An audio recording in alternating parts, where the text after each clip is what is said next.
দর্শক শ্রোতা যারা হোয়াটসঅ্যাপ ব্যবহার করেন তারা অনেকেই আছেন এরকম যে প্রয়োজনের স্বার্থে অনেকে আপনাদেরকে নাম্বারটা সেন্ড করে দেয়, আপনাদের খুব দ্রুত সেখানে ছবি ভিডিও বা পাঠাতে হয় বা কোনো ধরনের ফাইল পাঠাতে হবে। এখন কথা হচ্ছে যে সেভ করব, তারপরে সেটাকে অ্যাড করবো হোয়াটসঅ্যাপে, তারপরে সেখানে মেসেজ করবে, এত সময় আমাদের কাছে নেই।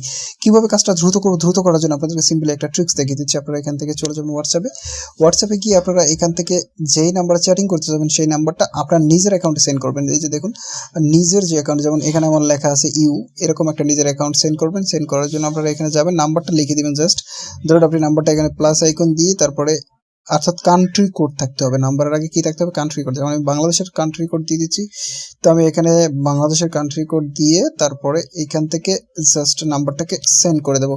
এবার আমি চাইলে সরাসরি এই নাম্বারটার সাথে কল করতে পারি। যেমন এটার উপর ট্যাপ দিলেই এখান থেকে আমি সরাসরি ওনার সাথে কথা বলতে পারবো, চ্যাট করতে পারবো, যে কোনো যদি সে হোয়াটসঅ্যাপে থাকে। সিম্পলি ট্যাপ দিলেই হোয়াটসঅ্যাপে থাকলে তার কিন্তু এখানে সরাসরি চলে আসবে চ্যাট উইথ, এই নাম্বারের সাথে কল করতে পারবেন, সরাসরি চ্যাটিং করতে পারবেন। ঠিক আছে, চাইলে অ্যাড এ কন্ট্যাক্ট আপনি সেভও করতে পারবেন।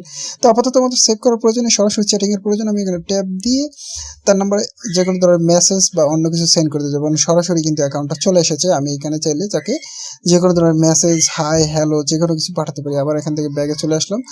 তো এই ক্ষেত্রে আমার নাম্বারটা কিন্তু সেভ করার প্রয়োজন পড়েনি। দর্শক শ্রোতা, আপনারা জিনিসটা ক্লিয়ারলি বুঝতে পারছেন, নাম্বারটা কিন্তু সরাসরি আমার সেভ করার প্রয়োজন পড়েনি। আমি জাস্ট নাম্বারটা এখানে সেন্ড করেছি। সে যদি হোয়াটসঅ্যাপে থাকে সরাসরি তার সাথে কল বা মেসেজিং করা যাবে, সময় বেঁচে যাবে। তো দর্শক শ্রোতা, এরকম ইন্টারেস্টিং টিপস ও ট্রিক্সের জন্য আমার চ্যানেলটাকে সাবস্ক্রাইব করে আমাকে ইনস্টাগ্রামে ফলো করতে পারেন, অথবা হোয়াটসঅ্যাপে ফলো করতে পারেন, অথবা আপনারা চাইলে আমাকে ফেসবুকে ফলো করতে পারেন। আমাদের টিকটক সাইট রয়েছে, সেখানে ফলো করতে পারেন। আর যদি আপনারা ইউটিউব থেকে দেখে থাকেন অবশ্যই চ্যানেলটাকে সাবস্ক্রাইব করবেন। ধন্যবাদ সকলকে।